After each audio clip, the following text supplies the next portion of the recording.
These long dog days of summer, I mean, we just made it through a heat wave. Mama was parched through this heat wave. I was hitting up Dunkin' every single day, and I will continue to probably for the rest of my days, but especially this summer. Dunkin' is helping everyone stay cool this summer with its lineup of refreshers. These drinks are packed with bold, fruity flavors and served ice cold. It's amazing. Dunkin' refreshers are the perfect afternoon pick-me-up. I like to start my morning with them personally, and then sometimes I go back for a second one because I'm just feeling crazy. They come in a variety of delicious flavors, including fan favorites mango pineapple and strawberry dragon fruit. And then for a limited time, there's black cherry and there's pink pineapple. I'm going to tell you something right now, and it's a bold claim, let me tell you, but I stand behind it. Pink pineapple will change your life. It is so good. It has me feeling like I'm sitting in a pool, resort side, just living, honey. It's so yummy. Try your favorite flavor with green tea, sparkling water, lemonade, or Dunkin's all-new limeade. I haven't tried the limeade yet, but I'm going to. Usually I get my drinks made with green tea and occasionally lemonade, but I do really like the green tea. Or if you don't want to build your own, try one of Dunkin's curated refreshers like the Cherry Lime Ricky or the Ultimate Pink Daydream. The Cherry Lime Ricky, scrumptious. I could drink like 3 of these a day. They're so freaking yummy. Head to Dunkin' today and find your favorite refresher. Dunkin' refreshers contain less than 1% fruit juice. Limited time offer. There's a pill version of Ozempic. Hello, I'm Ozempic. And I'm other GLP-1s kind of like him. Hey, did I hear there's a pill version of Ozempic? Yep, you sure did. Ask your doctor about which FDA-approved uses of the Ozempic pen or pill may be right for you. Call 1-833-OZEMPIC or visit Ozempic.com to view the medication guide and learn more about Ozempic semaglutide tablets 9 milligrams and Ozempic semaglutide injection 2 milligrams. There's a pill version of Ozempic. I like things my way, my coffee, my schedule, and my treatment. So I talked to my doctor about self-injecting with the Vyvgart Hytrulo pre-filled syringe, which contains efgartigimod alpha and hyaluronidase QVFC. It's injected under your skin, subcutaneously. It means I can inject in my space, on my time. It's my treatment, my way. Visit VyvgartMyWay.com. That's VYVGART myway.com. And talk to your doctor about Vyvgart Hytrulo. Brought to you by Argenix. This is a paid ad by BetterHelp. I happen to be somebody that struggles with people pleasing. So a lot of times I will build things up and up and up and up and up and then kind of get to the point where I'm like, I need to let this out to this person. Even in 2026, that stigma and just stigma in general can get in the way of a lot of things, like getting support for your mental health. Maybe you've encouraged friends to consider therapy while avoiding taking that first step yourself because you're busy. You're worried about what other people might think, or telling yourself that you should handle this all alone. But therapy with BetterHelp, the world's largest online therapy platform, can be a space to slow down and talk through what's been building before it feels unmanageable. Just take a short questionnaire to identify your needs and preferences, and BetterHelp will handle the initial therapist matching work for you. Their industry-leading match rate means BetterHelp typically gets it right the first time. Feel confident knowing BetterHelp therapists work according to a strict code of conduct and are fully qualified. Don't let hesitation hold you back. Find support with BetterHelp. Sign up and get 10% off at betterhelp.com/morbid. That's BetterHelp, HELP.com/morbid. I'm pretty confident talking into a mic. Hey, I'm doing it right now. But home projects? I second guess everything. Is that noise normal? Is that water damage? Who do I even call? That's where Thumbtack comes in. Just upload a photo or voice note, and it uses AI-powered search to match you with the right top-rated local pro. So instead of guessing, you get clarity and can hire with confidence. For your next home project, try Thumbtack. Hire the right pro today. Hey, weirdos. I'm Alaina. I'm Ash. And this is Morbid.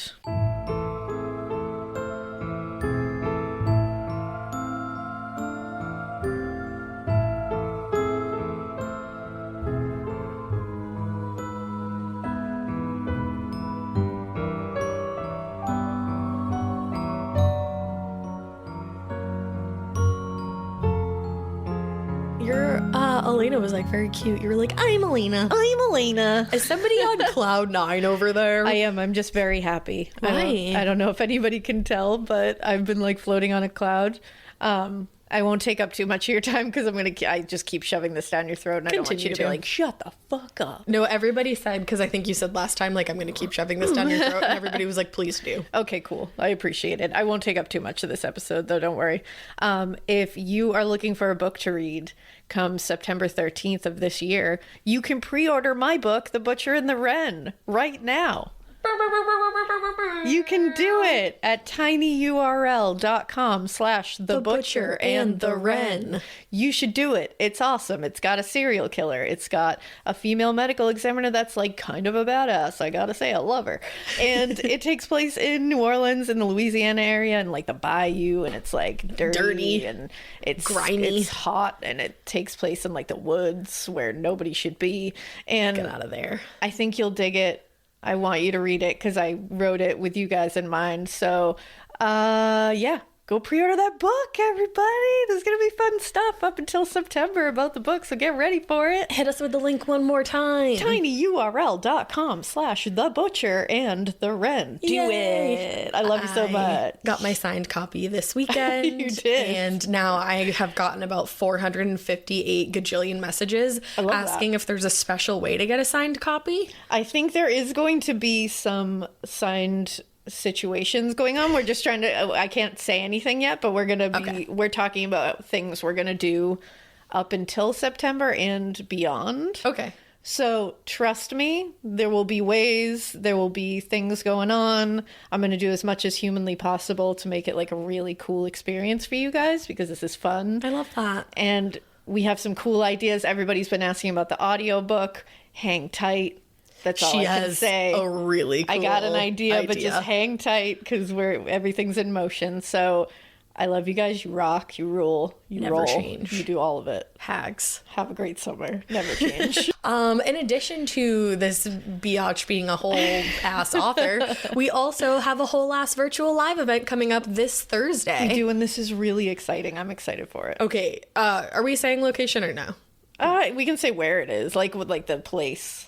Okay. Not the actual, not the actual address. Yeah. I won't be like, we're going to be at 452. No, I'm just kidding. So we have a virtual live event coming up. It's the Dapper and the Flapper. Yeah. Who knows which is going to be who knows? Who's going to be who? Who knows? A real surprise. You guys are going to be shocked, I think. But it's going to be a super fun event. We're doing it in Salem. Yes. Which is super exciting. Guys, I'm so excited. We haven't been to Salem since Caleb visited in June. Oh, I miss Caleb. I miss Caleb too, but he's coming back in June again for my birthday, so that's exciting. But yes, if you want tickets to this virtual live event, The Dapper and the Flapper, you can get them at momenthouse.com/morbid. It's going to be a ton of fun. It is. It's going to be like a dirty 20s theme. Mm-hmm. It's going to be great. Yeah. Dressing up. I'm going to have a flask tucked into my boot. There you go. No, I'm just kidding. I have no plans for that, actually. It's going to be fun, guys. And you guys have been so like receptive and awesome about the virtual live shows that we just appreciate you. We're trying to make them fun. We're actually already planning the next one after this one. So. Yeah. So get ready. All right. Well, with all that being said, I think we should dive into part 2. I need part 2. I did leave you on a serious cliffhanger. I'm hanging off the side of a cliff. I'm going to give like a couple trigger warnings throughout the episode, but I did just want to give one big one in the beginning. This one is definitely going to focus on a lot of brutality. Yeah. Just so you know, like this is a very graphic crime scene that I'm very graphic going to pretty much tell you all about. And then the second trigger warning I want to give is for domestic violence. There's a little bit more of it in this episode, so if you don't want to hear about that, if that's like triggering for you, then skip forward a little bit. Skip forward, and I'll let you know when it's going to come up as well. So when we left off in part 1, 5 members of the Wonderland gang had just pulled off a major robbery at the King of Clubs house, Eddie Nash. A heist, if you will.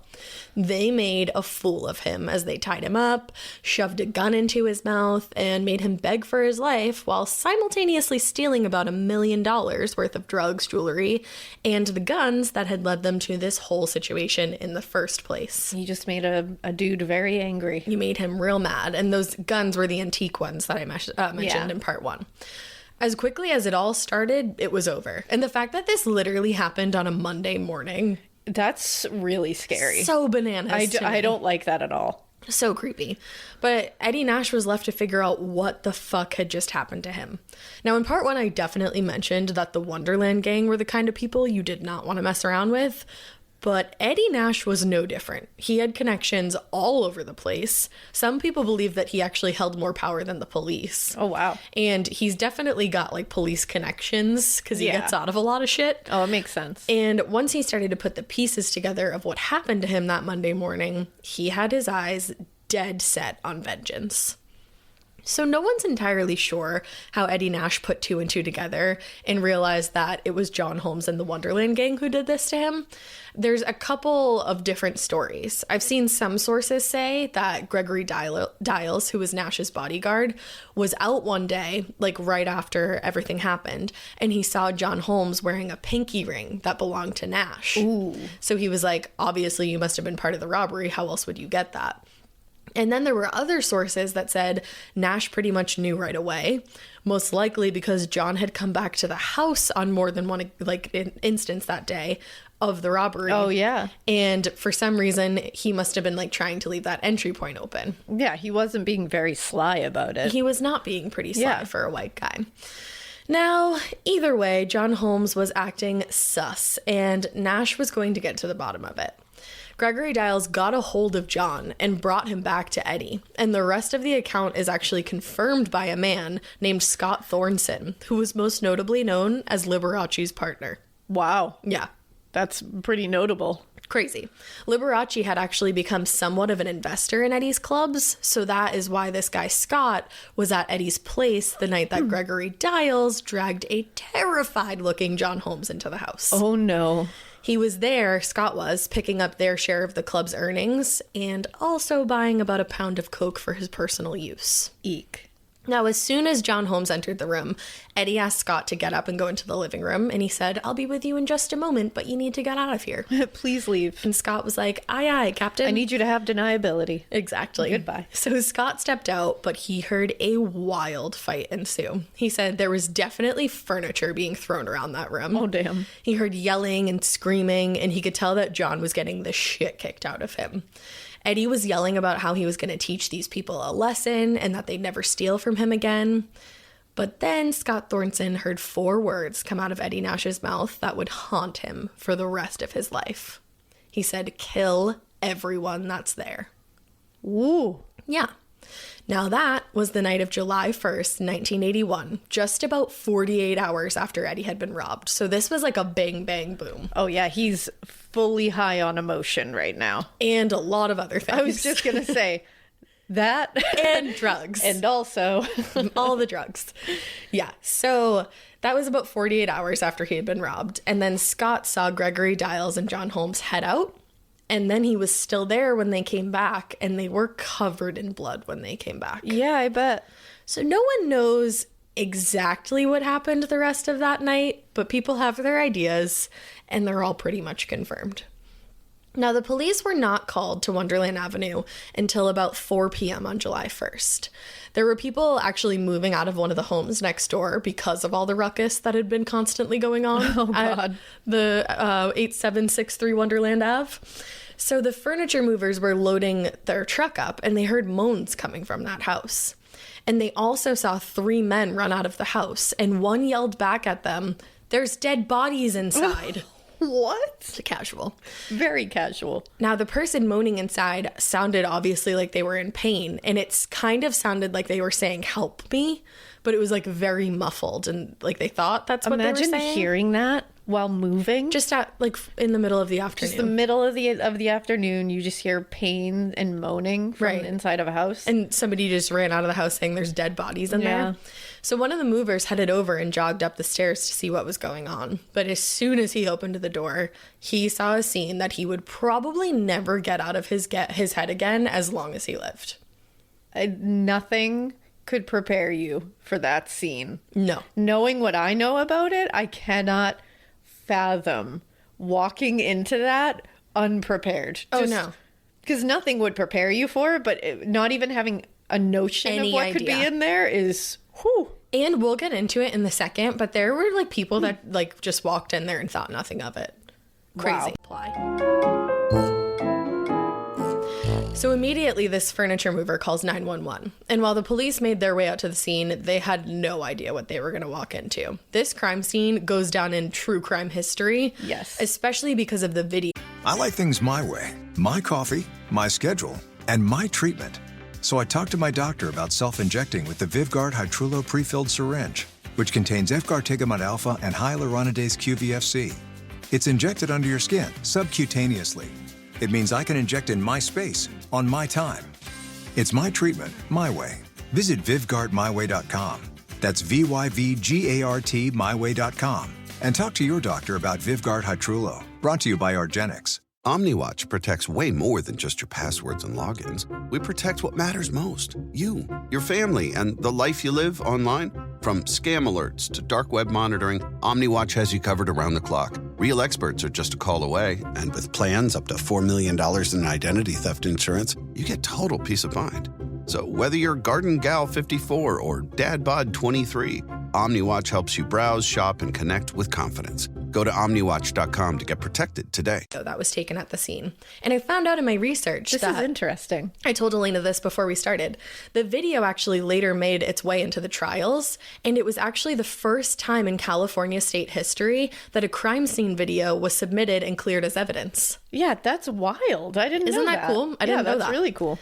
So Robert Souza and Tom Lang were the lead detectives on the case, and Robert Souza said of this scene, quote, "There was more blood in that scene than I had ever seen. It was such an overkill that we knew there was something a lot more to it than just a dope ripoff. They had pissed somebody off. This just smacked of revenge." Oh, yeah. And then he went on to compare the scene to the Tate LaBianca murders, which we all know are some of the most gruesome in, like, history. Yeah. 100, and I can see the comparison there. Oh, absolutely. When you look at which, like, just the amount fair of warning, because I know a lot of people are going to be Googling it because, like, you are like us. Just fair warning, it's like a real rough scene. Yeah. I'm sure. Even blurred out, it's a terrible Even scene. blurred out, it's rough. But man, Yeah. the amount of anger and brutality in this scene. Right. Wow. Just like, Wow. and over material items and drugs. Yeah. Like- It's like, man, why would you like fuck with someone that way? Like someone who, like, it just feels like you, like, obviously none of this is justified. That's what I'm saying. Like the initial heist, it's like, that's some, like, you're all unstable human beings. Right. Like, this is an unstable man. Right. Who has way too much power and way too much money and way too much of everything. And you just humiliated him in his own home and stole stuff from him. It's like, guys, what is everybody doing Like, here? how did you think that was going to end there? And then, like, what is he do? It's just like so many bad decisions every way you look. Right. Of And people getting involved with really bad people. It's That's like, the thing. just stop. Like, even Eddie Nash, it's like, how did you think it was going to end Exactly. right there? Like, you didn't think it was There's going to end right there. every step of this situation, starting with John Holmes in the way beginning, is just bad decision after bad decision after bad decision. It really is. This story is almost like a cautionary tale. Like, Yeah. I'm going to tell this to my children when they're old enough to hear it. And I'm be going to like, tell them the tale of the Wonderland murders. I am. Gather be like, round, children. Don't do drugs. So the one person found alive inside Wonderland was Ron's wife, 25-year-old Susan. Wow. She may have been found alive, but she was hanging on by a thread. She was slumped on the floor next to her in Ron's bed, and she had actually been beaten so badly over the head with either a hammer or a steel pipe, which were both found at the scene, that she actually had to eventually have part of her skull surgically removed in order to survive. Wow. So she survived this attack and then was in like a coma for multiple days and probably weeks, and then ended up having to have part of her skull surgically removed to live. God. Because there was probably so much pressure. That's what I was thinking. Yeah. And also one of her fingers had been completely severed in the attack.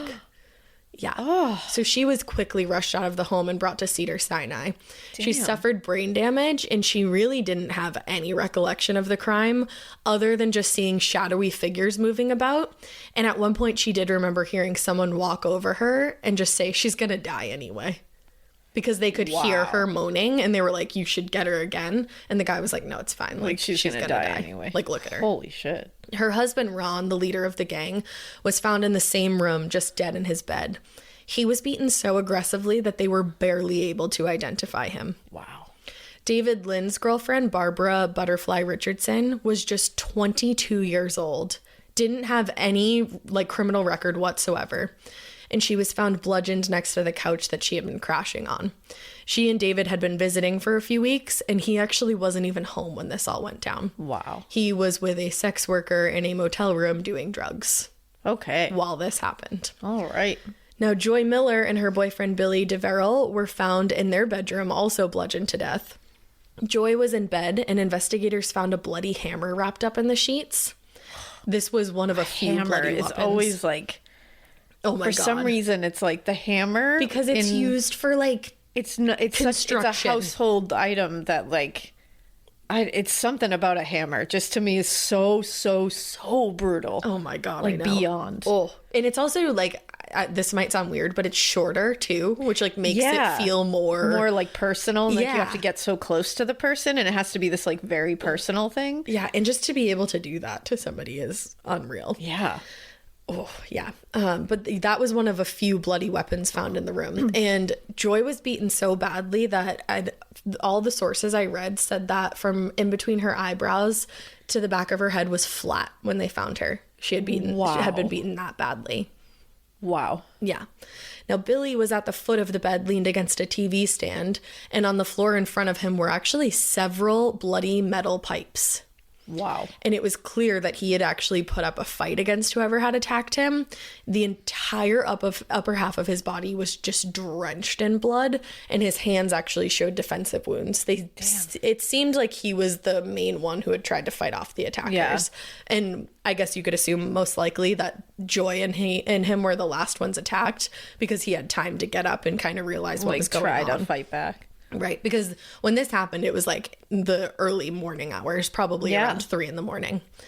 Jeez. Now, the house had been completely ransacked. In addition to blood spatter and brain matter that covered just about every surface inside, there was also drug paraphernalia, clothing, and other random things that had been tucked away in dressers and closets, just thrown in the middle of the floor, and in Joy Miller's case, onto her body. My God. Now, the police were so certain. Cold. Oh, and it's cold-blooded. Cold-blooded murder, and then cold-blooded after this too. Yeah. Because the police were certain that this house had been ransacked by more than just the people who had killed its occupants. They figured that it obviously must have taken a good amount of time to get these 4 people killed the way that they were killed. Yeah. And that obviously the culprits would have wanted to get out of there pretty quickly after doing so. Yeah. And they later found out that their suspicion was right, because the 3 men who had yelled to the movers about the dead bodies inside, they were customers of the Wonderland gang. And instead of calling the police when they discovered the dead gang, they ransacked the place looking for drugs and any other valuables they could get their hands on. Oh my God, I knew you were going to say that. And they were literally ransacking the closets. That's why there was clothes on top of Joy Miller's body. Because they were just throwing things to get the drugs. Walking through, I don't want you to look at this scene because it's what nightmares are made of, but if you feel like you can. I don't know how anybody walked through this scene and just went about their business and then was there's dead bodies inside. This scene those should weren't even change dead you bodies for the rest of your existence on this earth and beyond. Those were I don't even know what they were. They were brutalized bodies. Drugs are a hell of a thing. They really are. It's just wild. That right there shows you the kind of hold that they will take on someone. How desperate you can get. That they will just zero in on, well, we can get free drugs out of this when seeing one of the most gruesome crime scenes in history. And this is not the only time that this will happen. We'll get to another instance of this happening a little bit later. So as the police walked around the scene and took it all in, there were many notes to be taken. First and foremost, whoever had done this had to have some kind of connection to the gang because they would have had to have that gate unlocked for them. They also must have been somewhat familiar with the dogs at the residence or else they would have been deterred. Yeah. But on that same note, the police were wondering, How had nobody heard anything coming from this scene in the middle of the night? Yeah. Like, why didn't we get any calls about this? So the investigators started going around the neighborhood and asking questions. And they found out that people had heard screaming around 3 o'clock in the morning. But nobody really gave it a second thought because they were used to this house just buzzing at all hours of the night. I was going to say that. Yeah. When you first said that, I was thinking in my head, I'm going to be honest. I wouldn't get involved in this. Nope. Like, I'm sorry. I don't know what the hell's going on in there. Like, it seems like this place was constantly having things going on. And it's like, and if you know that those people are involved in like all this shady underworld stuff, nope. Not touching that with a 10-foot pole. Not me.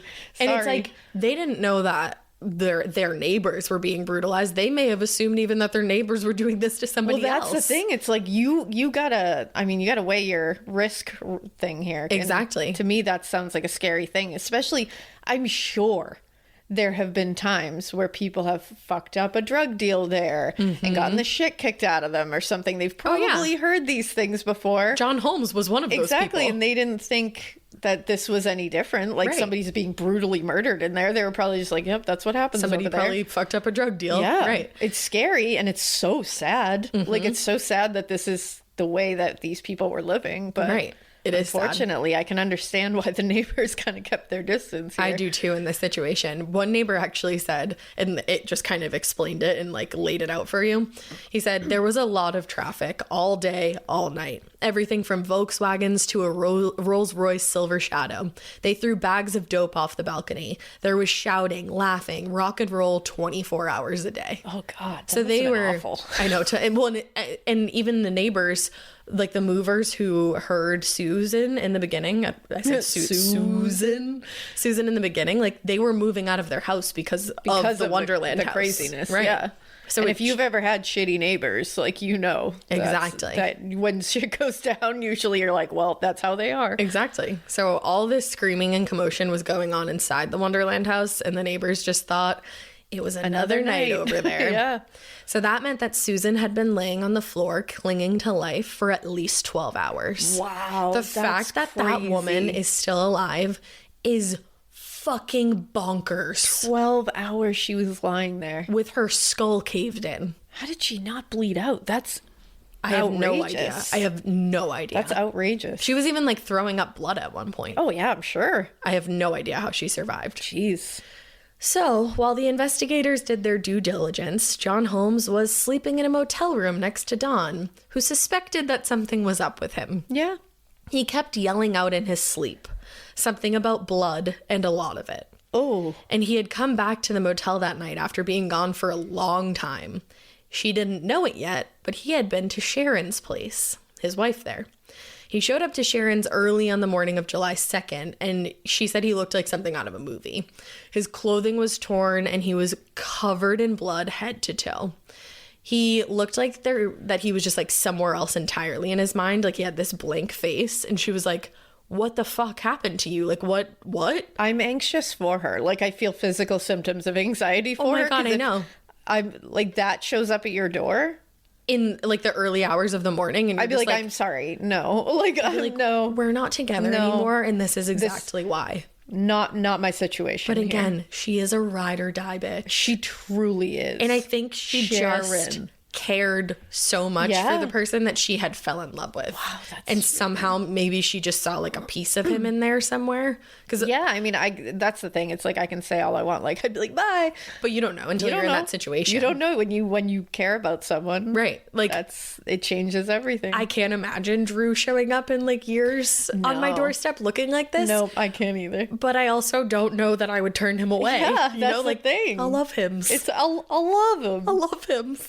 I would be concerned if John showed up that way, but yeah. And Sharon was. She was like, what the fuck are you doing here looking like this? And he was like, I got in a car accident. And she was like, okay.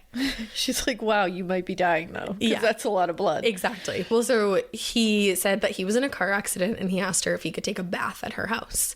And Sharon later told an interviewer, John has a habit where if he has something unpalatable to pass off, he gets into the bathtub.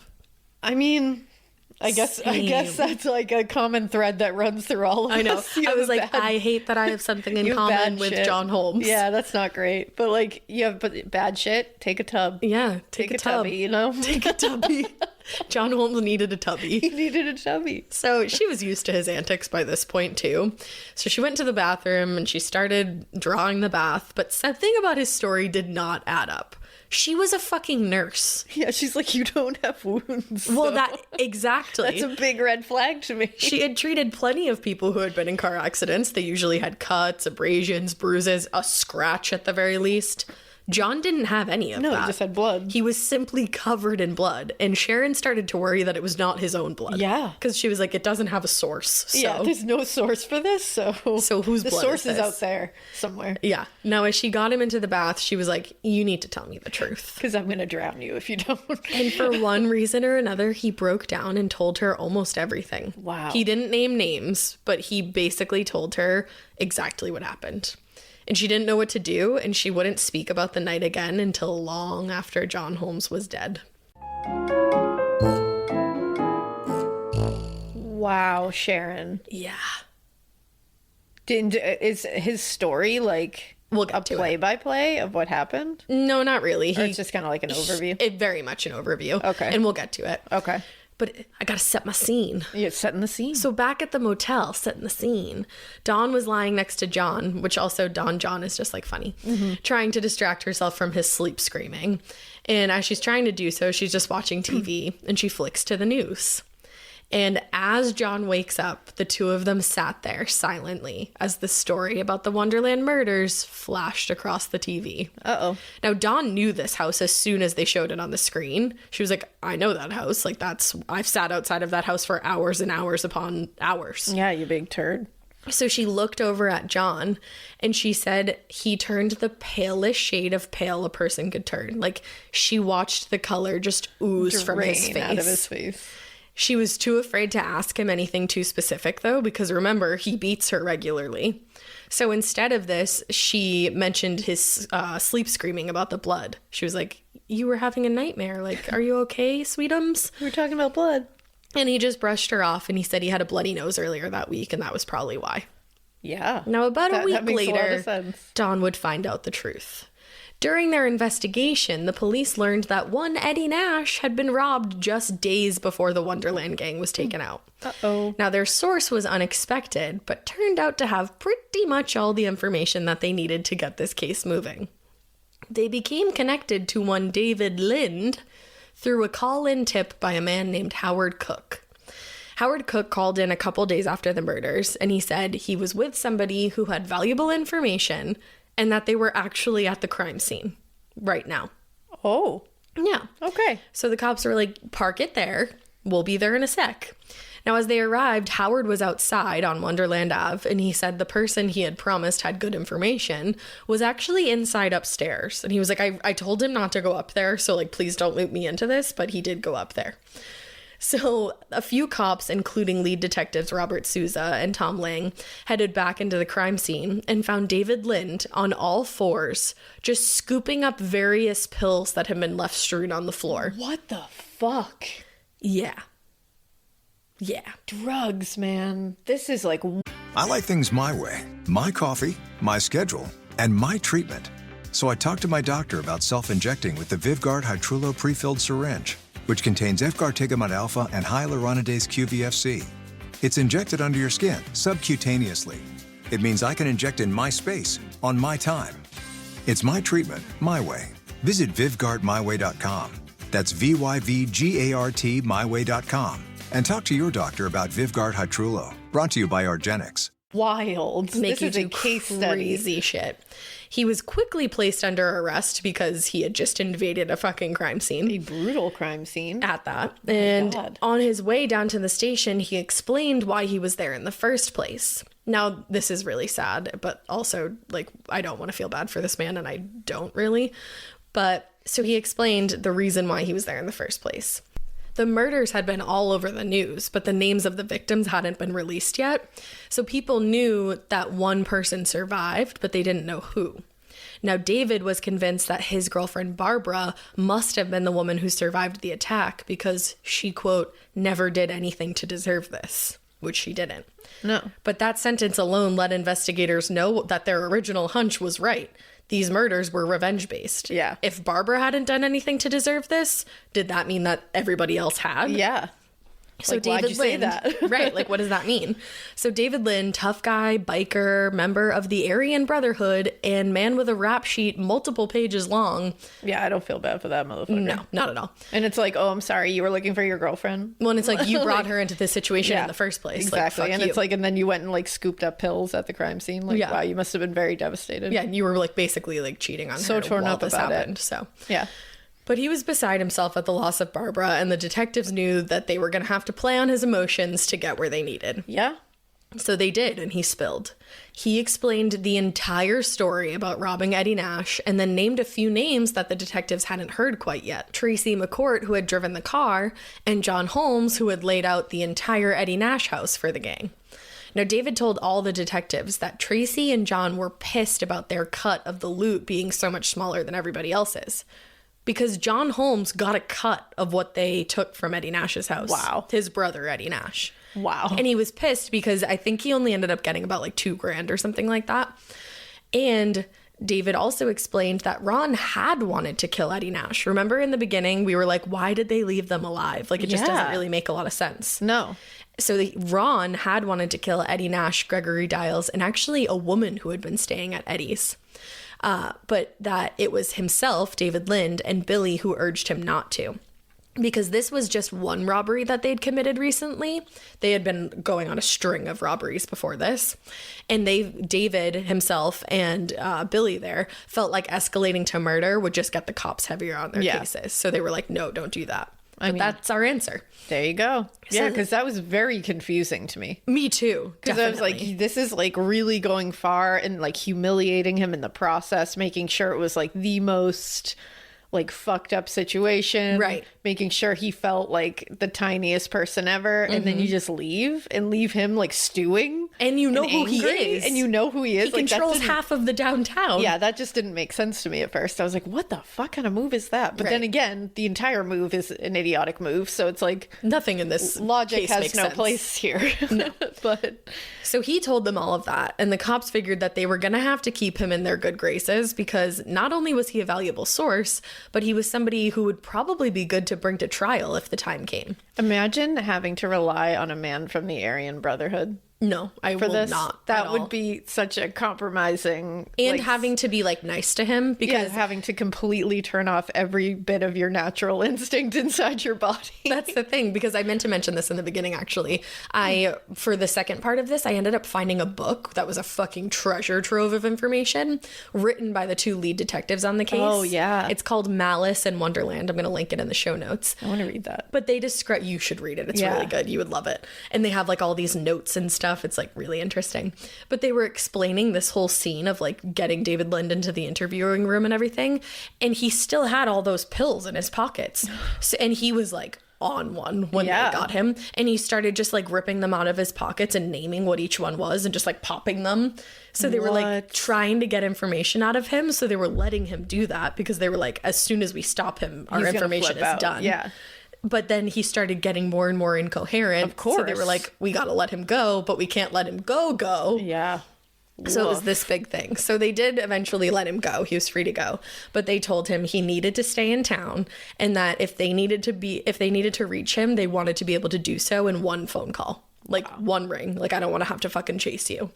That's strangely enough, he obliged. I was gonna ask that because I'm like, that's a bold move. It was, and they knew it too. Like the detectives write about it in the book, but they had their hunch that it was gonna work, and it did. They went with it because he, strangely enough, really did seem to love Barbara and was like very, very affected by her death. That's wild. He probably felt guilty, I hope. Yeah, I imagine. So just a few days after their chat with David Lind, Robert Souza and Tom Lang got a call from the LA Narcotics Department explaining that they were about to serve a search warrant at Eddie Nash's place and did they want to come along with them. Oh boy.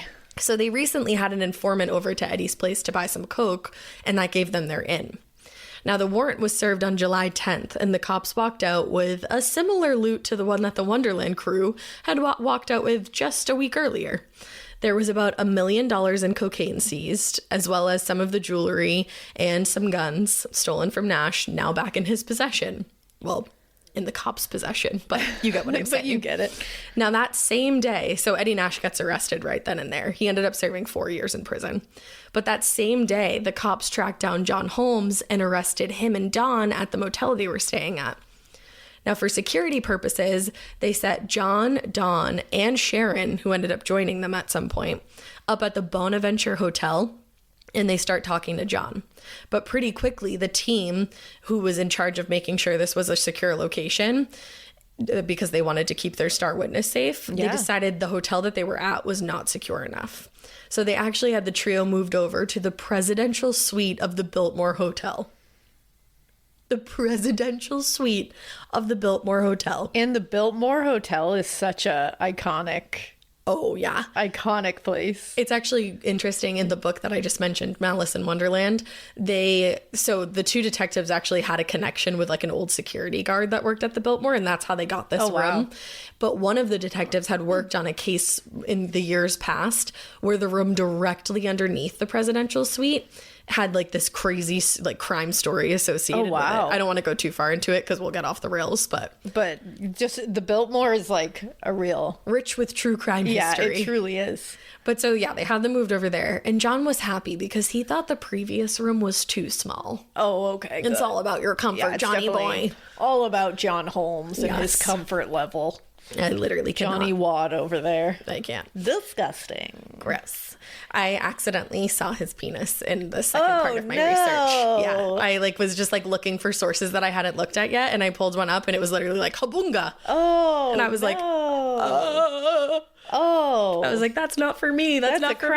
I don't receive that. I do not receive that. I don't receive it. Don't receive this negative energy. So yucks. No, thank you. Yeah. I'm good. So thank you for that warning. I was going to say, be forewarned that if you look into some weird sources, you might see stumble upon giant dick. A dick. Drew was probably like, what are you doing? Drew's like, care to explain? You're in my living room. Like, what the fuck? Drew's like, Ash, you're in the fucking living room. My God. I was like, it's research, okay? So anyway, he was allowed to order all the room service that he wanted to in the hopes that keeping him well fed and happy would lead to more information. Jeez. I have to placate all these dickwads. That's the thing. I can't imagine how frustrating this must have been for everyone involved, because you're just like, get fucked. I'd be out. It's like in that, I'm sure somebody remembers episodes of TV shows like I do. Is this Sabrina right now? It's not. Okay. I wish I could connect this to Sabrina, but actually I'm kind of glad I can't. Yeah, don't. But in an episode of Parks and Rec where Andy, Ben, and I don't know who else are talking to Dennis Feinstein, the cologne and perfume guy. Oh, okay, yep. And they're trying to placate him to get money from him, so he'll write a big check. And at one point, Andy just goes, "You're a dick," and then they lose everything. That would but be he's you. like, I don't know, I can't. And every time I watch it, I'm like, I get you, dude. You're like, this is how I feel like I would be in this situation. I could only go with it for so long, and then I just be like, "You're a dick." Oh, yeah. I can't. I'm actually really good at shit like this. I can play it on people's things to get information out of them. So I think I'd be good at this. I end up just wanting to just leave. I'm like, fuck off. Yeah, you get red in the face and you might assault I can't them, hide my disdain for people. Yeah, I don't blame you. This wouldn't work. I mean, you've been around longer too, so you've had more disdain to walk through. I've just got layers on me. So he did eventually reveal that he had helped set up the robbery at Eddie Nash's place by drawing up that map and then going over to leave the sliding door open. And he said that he had been coerced, quote unquote, to leave the door of Wonderland open the day that the murders happened. All right. Mm-hmm. All right. Now, once he gave that final piece of information to the detectives, they wanted more, but he wouldn't give anything else. Wow. Nothing else. That's shocking. I thought he would sing like a canary. Well, he wouldn't say if he knew who the killers were. He wouldn't say if he had been at Wonderland longer than just leaving the door open. And at some point, he just stopped talking completely. So for someone who had just been begging to be placed in the witness protection program alongside Don and Sharon, he certainly didn't seem to be giving a whole lot for what that would get him, that protection. Because you have not earned that yet. Before this, he was begging the detective there. He was like, I need to be in the witness protection program if I'm going to tell you anything. Yeah. And the guy was like, well, like, I can't tell you, like, definitely that you'll be in that, but I'll do everything in my power to make that happen for you. And he's like, you have to, like, give us information for that. Exactly. But he wouldn't go past that because Nash had threatened to kill his entire family if he had said anything. Ooh. So he never spoke against Nash. Wow. So the detective who had been sent to interview him was named John Helvin. He was a senior detective with a lot of experience. And he reminded John that he would likely be arrested for these murders down the road if he didn't talk. But John Holmes did not seem to give a shit. Wow. Now, detectives Lang and Souza were pissed, not only because this whole operation really didn't get them a lot of anything, but also because they felt like as the lead detectives on the case, they should have been the ones interviewing John. Yeah. But their boss had gone over their heads and put Helvin in charge because of all his experience and seniority. But now John Holmes was walking out the door and likely going to try to disappear, just making this whole fucking investigation more complicated. And it's like, that's so stupid. It doesn't matter about experience and seniority and all that. It's my case. These are the two guys working the case. They have all the information. And I guess they went over to their boss, like, when they found out this was going on, and they were like, is this our case or not? Yeah. And one of them actually almost stepped down, but decided not to. Man, that'd be frustrating. I'd be pissed. So pretty much as soon as John walked out of that hotel room, he had the intention of running. Don dyed his hair black, and they spray painted Sharon's car to help disguise their identity. Wow. And then John decided that they would make their way down to Florida. So first they stopped in Vegas, and then they made their way to Montana, and eventually all the way down to Miami Beach. They stayed in super seedy hotels along the way, and to make money, Don would have to turn tricks, and John would break into cars just stealing valuables. Wow. Now, when they finally settled in Miami Beach, John got a job as a handyman for the hotel that they were staying at, and he also worked at some of the other hotels along the strip. Oh, yeah, because he was very handy. I forgot. He was very handy, LOL. And the manager of the hotel that they were staying at let Don clean rooms and operate the switchboard. Oh, okay. What is that? Like I love that you just asked that. Switchboard is like what they would use to like transfer calls and stuff. Oh, okay. Like an operator. I like tried to figure that out. So probably calls from the rooms and such. That makes sense. So yeah, she would operate the switchboard and she would clean rooms, and that would like go toward their rent. So she'd do it without pay, but they'd get a room. Yeah. So Dawn said actually that things were good for a while in Miami. They made friends with some other people staying in the area, and John's temper kind of evened out for a while. She said, like, for once they were a normal couple, like going to dinner, movies, stuff like that. You weren't, though. No, you were on the run. Yeah. But I don't think she necessarily realized that. No, because she's still young. She's still super young. So things started to look up, and Dawn felt comfortable approaching John and telling him that she didn't want to be involved in sex work anymore. She was like, I just don't want to do this anymore. Yeah, and she thinks that he's in an approachable place right now. Oh, no. John had not changed like she thought he had. No. And this is where there's going to be a big trigger warning for domestic abuse. So the two immediately started fighting back and forth, which led John to putting his hands on her for what would be the last time. She ran out of their motel room and down to the pool area with John just chasing behind her. And when the two of them finally made it down to the pool, Dawn had nowhere to go. And John just beat the shit out of her like there wasn't a bunch of people watching this. Oh my God. And when he was done, he just huffed away and stormed upstairs back to the room, leaving her just like lying on the ground in front of all these people. And no one stepped in to help her? Not while it was happening. So she was terrified, hurt, and absolutely mortified that a bunch of people had just seen this. Yeah, of course. Now, luckily, the people down there that night were on to John. They had seen how he was with Dawn, and they'd seen her with bruises and stuff like that in the past, and they wanted to put a stop to it. So the next day, I think they all were very scared of John. Yeah, he's an actual monster. Right. So the next day when he was at work, a few of the people who had seen what went down at the pool went up to Dawn's room, and they offered to help her.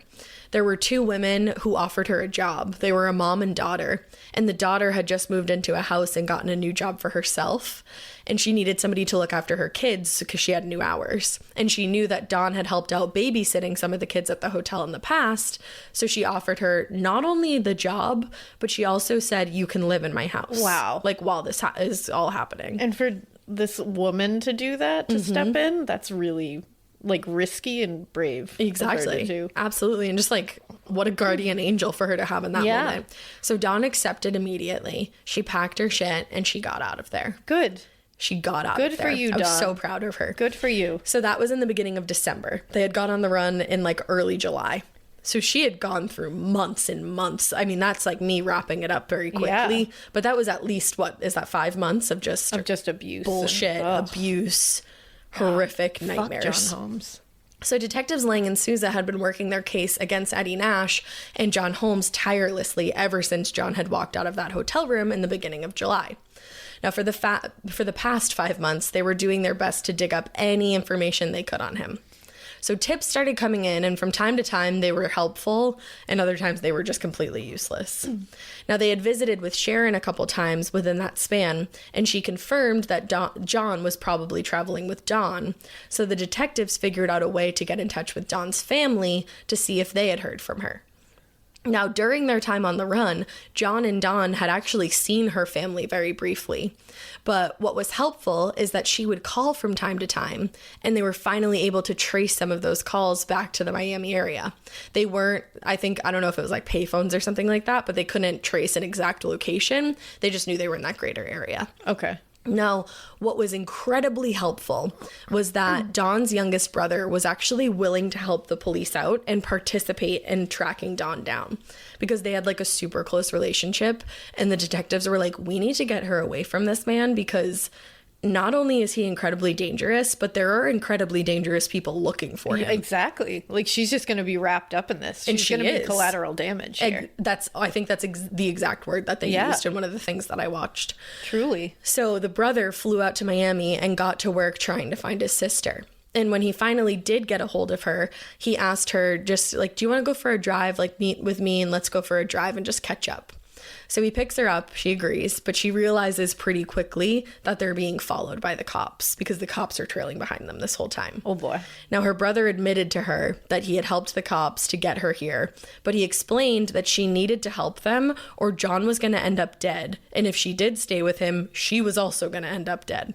Oh boy. Like I said, there was a lot of people beyond Ed Nash who were pissed off at John Holmes and would jump at the chance to take him out. He also told her everything they had against John and that they were working on getting him at this point on 4 counts of murder and 1 count of attempted murder. Because by this time in the investigation, they actually had evidence against John Holmes. They had his partial palm print that was found impressed in blood on Ron's bed frame. Whoa. So they have a partial palm print now. Oh, damn. Now, we got evidence. We got evidence. It looked as if John was holding onto the bed frame with one hand to kind of like steady himself while using the other to most likely beat Ron over the head. Wow. Now, John had always made it seem like he was simply there for the murders. At some point or another, he finally comes out and says that he was there with Gregory Diles, or he doesn't actually name names, but they assumed Gregory Diles, and then 2 other men, and that he just watched everything and somebody held a gun to his head. That's always the case. Always the case. There.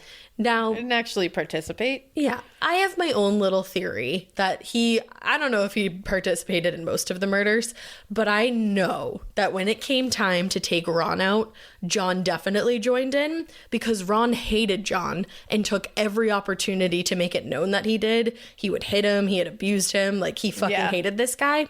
So it would not shock me that John would want in on this. Of course. And the fact that he showed up at Sharon's house completely drenched in blood. You didn't just get that on you. Completely drenched in blood by not actively participating in any case. You would have if spatter on you. Standing in the corner, you might have a few blood drops on you, or even a good amount, but you're not going to be completely covered. No. So, in my opinion... And your palm print is there. And why else would your palm print be Why there? were you that close to one of the bodies? Why? If you aren't participating in it. Doesn't make any sense. No.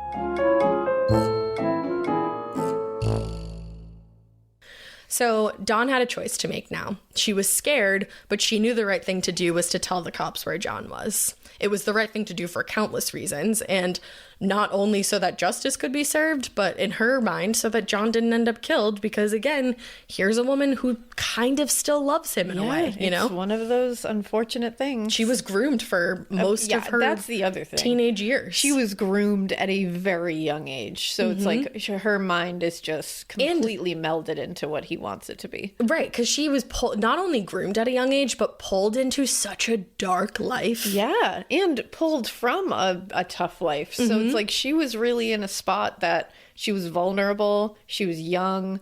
It was the perfect recipe to groom this kid. It really was. To be something that he could abuse and take advantage of. Mm-hmm. He's a piece of shit. He's absolute garbage. So she told the cops exactly where he was, and she also explained that he might look a little different because they had dyed his hair black.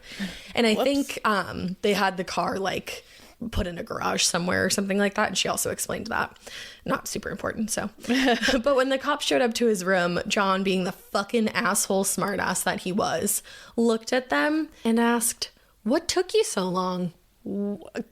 Fuck off. Get fucked. Fuck right off into the sun. You know what took us so long? You ran away. You little pussy ass bitch. I love that he's That's what I would have said. Like, shut up.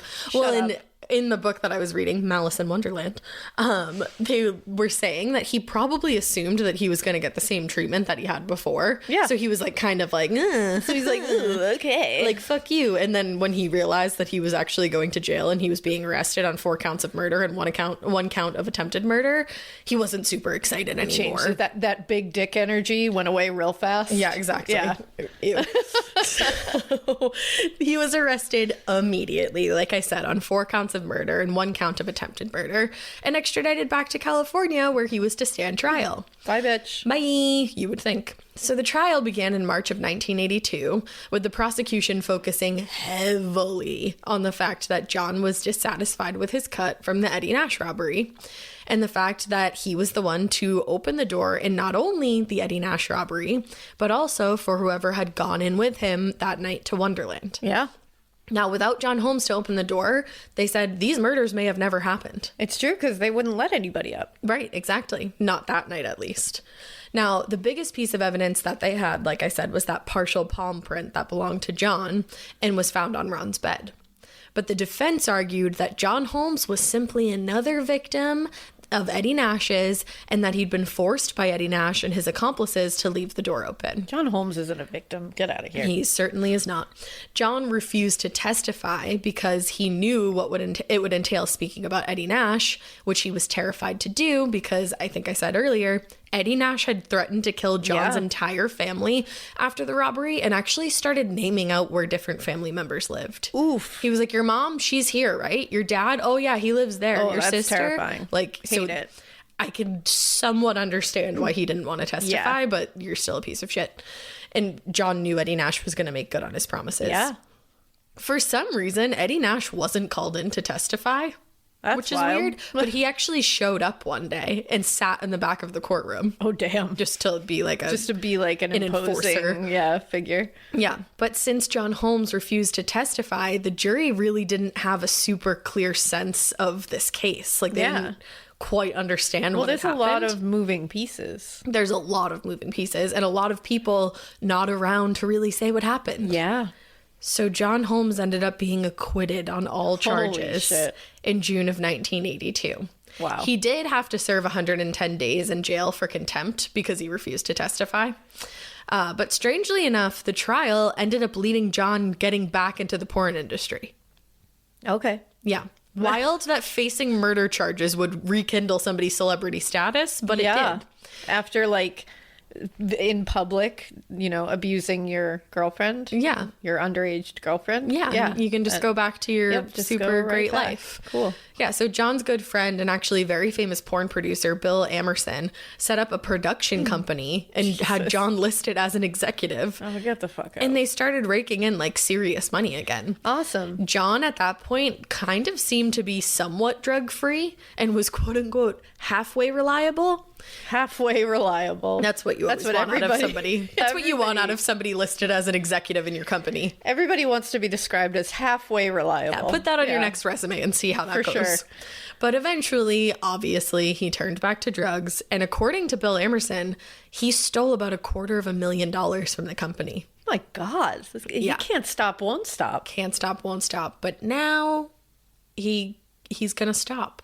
It's gonna stop. Because in 1985, he got life-changing news. He was diagnosed with AIDS. Wow. In the beginning, he didn't tell anyone other than his new girlfriend, and actually still continued acting in different porn films. Oh. So he subjected other people to AIDS knowingly. Yeah. Yeah. Now, the people in the industry just thought that he had colon cancer. That was the story that he told them. Oh, man. But over the years, his condition and complications with the virus got worse and worse. And finally, it got to the point in 1988 where he was hospitalized and was expected to pass away at any moment. Wow. So in February of 88, Detectives Lang and Souza went to visit him because he was on his deathbed. Yeah. So they're like, maybe we can get something out of you. And the Wonderland case had been reopened, and Nash now was being looked at as the key suspect.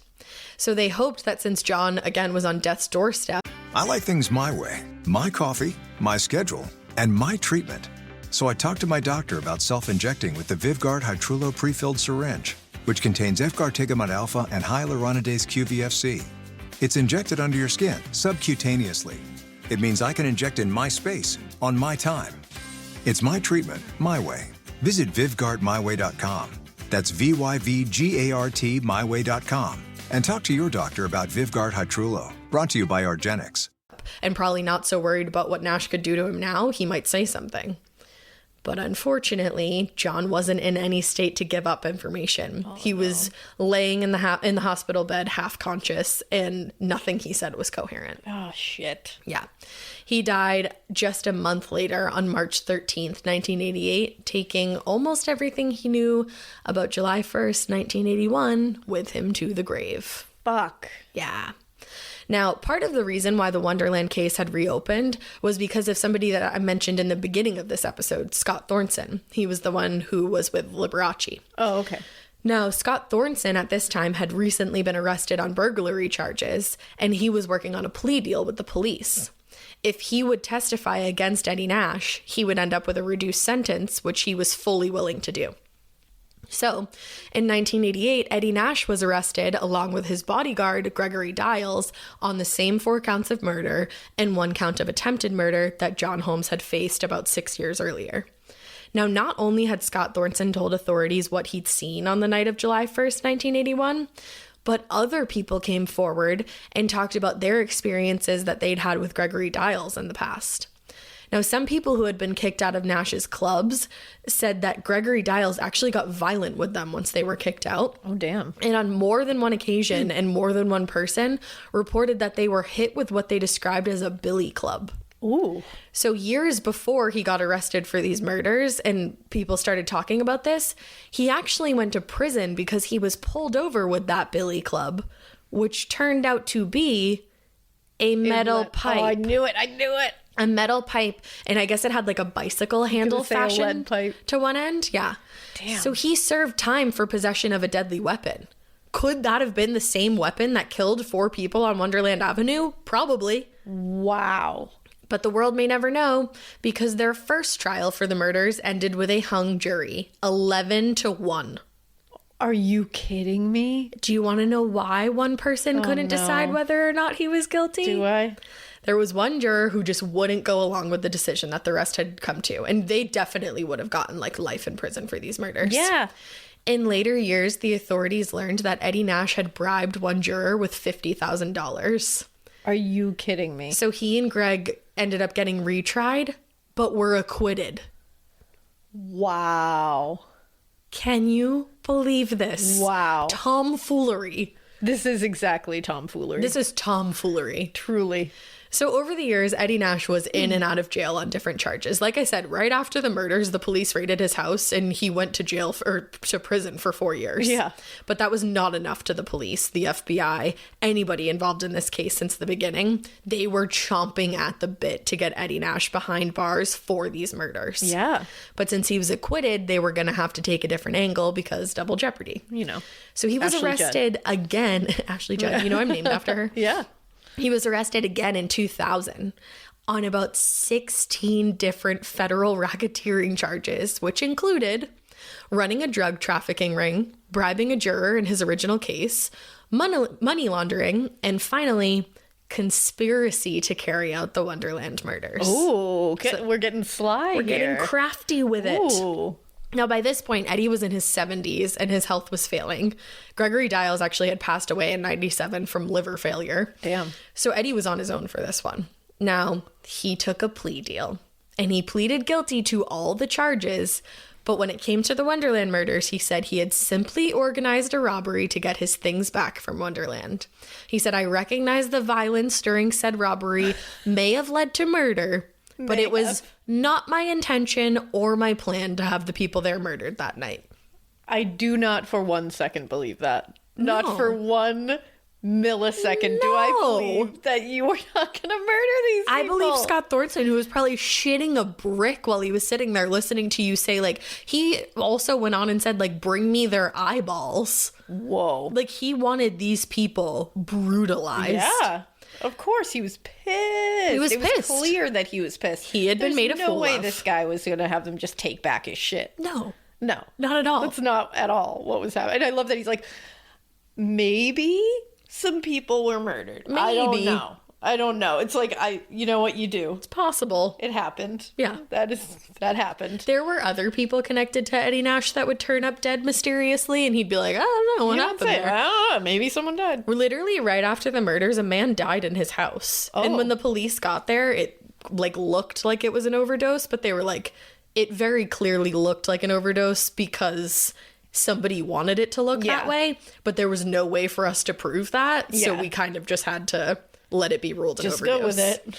But like, this is the kind of man we're talking about. Damn. So when it came time for sentencing, Eddie Nash was sentenced to 4.5 years and a $250,000 fine. What is reality? And he only spent about 2 years in prison because of time served. And how old was he? He was like in his 70s. Something. He flew entirely under the radar once he got out of prison until 2014 when it was announced that he had passed away at 85 years old. Wow. So 4 people ended up brutally murdered over drugs and guns, and the 2 main people involved were really never proven to be guilty. We will never know who else was involved in the Wonderland murders, and for that reason, the case technically remains unsolved. Wow. But Tom Lang said of the case, there's no mystery. We know who is involved and we know why. Yeah, it's just a matter of not being able to get the full confession. Now, some people say that the Wonderland house is haunted, which, like, duh. Yeah. They say that John Holmes still hangs around inside the house and that the people who were murdered there, Joy Miller, Billy DeVerrell, Ron Lanius, and Barbara Butterfly Richardson, still lurk around. Ooh. Now, I couldn't really find too many actual experiences that people have had, but one source claimed that people have felt like they were being pushed or pulled, especially in the middle of the night. And another source said, don't get too close to the TV, but didn't explain why. I mean, that's just good practice for life, I think. That's just, like, good for your eyes. Like, you should never get too close to the TV. That's bad for your eyes. Yeah. I was like, so what happens if you do? He's like, I just care about all your vision. That's all. Yeah, I just wanted to let you know. Sue me. Okay. No, it seems like a family lives at the house now. Like, literally, there's a minivan parked in the garage these days. Woof. But they don't want anything to do with talking about this Yeah, murder. I don't blame them at all. But wow, what a choice. Or these murders, I should say. But isn't that bonkers, bananas, cuckoo nuts? Damn. Like, there were other people there that night, and they might be walking around. Wow. I mean, it was 81. They'd like be old, right? Maybe not if they were in their 20s in the 80s. Oh, I forget that this is 81. Yeah. And not in the, like, early 70s. Well, it kind of like, all like kinda John begins, Holmes started in the yeah. 70s. But yeah, like there could very well be people just walking around who know exactly what happened that night. Damn. But we just won't know because John Holmes is dead, Eddie Nash is dead, Gregory Dials is dead, David Lynn died, and Susan doesn't remember anything. Holy shit. And the fact that Susan, like, just doesn't remember anything, it's like, oh. I know. I'm happy for her that she doesn't. It's a blessing for her to not remember that, I'm sure. But I can't imagine going on living my life, like, hearing what had happened. Yeah. But, like, imagine if she had actually remembered what happened. Everything, but holy shit. But I hope she's, like, thriving. Because she wasn't, like, part of any of the... No, she wasn't part of the gang activities. Just kinda, like, around she used drugs and she lived peripheral. there, but she was not interested in the activities because she was the one who had been kidnapped in Mexico. Yeah. And okay, was that like, was the one. I'm not interested. I'm not interested. Yeah, and she was 25 when this happened. Wow. She was my age. That's crazy. Isn't that bonkers? And, like, Barbara Richardson literally had never committed a crime. Well, like, it's speculated that she helped David Lind when they were dating, but she didn't have any official charges. Wow. Like, had never committed a crime technically in her life, and this is how she died. This is why you got to be careful, man. Who you get wrapped up with. And who you get wrapped up with. Yeah, because when they called her family was like, what? What? Like, they didn't really know a lot about David Lind or anything like that.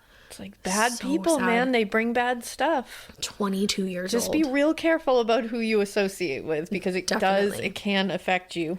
And don't agree to do anything that you don't want to do. No, that you think is exactly. going to end up in leading to trouble. Yeah, because it oftentimes does. Yeah, this whole tale is a shit. cautionary tale of who to not fuck around with. Yeah, it's a cautionary tale from start to finish, to be honest. It's a cautionary tale of fuck around and find out. Yeah, for real. Holy shit. So that's the story of the Wonderland murders. I can't recommend Malice in Wonderland enough. It's by Robert Souza and Tom Lang, and they were the lead detectives on the case, so they have all the inside scoop. That's also an amazing name. Oh, yeah. Malice in Wonderland. Whoever thought of that? Just Genius. like, shake your hand. And they go like so far into like little things that I didn't want to take from the book, obviously. Yeah. So definitely check it Yeah, out. we'll definitely link it. And in the meantime, we hope you keep listening. And we hope you Keep it weird. But not so weird that any of this happens to you, because you really shouldn't wrap yourself up with people that are going to lead you to be in this position, because it's just like so scary. But so weird that you buy my book. Definitely keep it so weird that you buy the book. tinyurl.com/thebutcherandtherent. Do it. And so weird that you come to our live show, momenthost.com/morbid. But most importantly, tinyurl.com/thebutcherandtherent. Whoop whoop. I love that book. Oh, this is a bad one.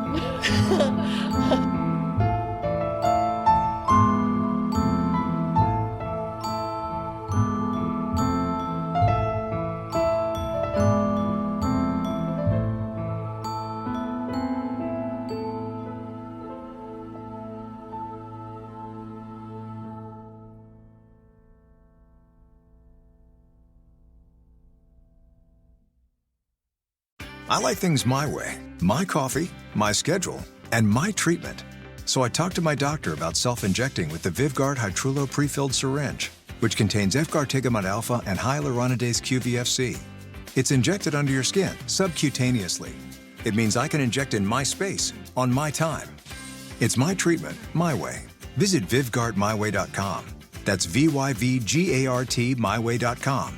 And talk to your doctor about VivGuard Hytrulo. Brought to you by Argenix. OmniWatch protects way more than just your passwords and logins. We protect what matters most. You, your family, and the life you live online. From scam alerts to dark web monitoring, OmniWatch has you covered around the clock. Real experts are just a call away. And with plans up to $4 million in identity theft insurance, you get total peace of mind.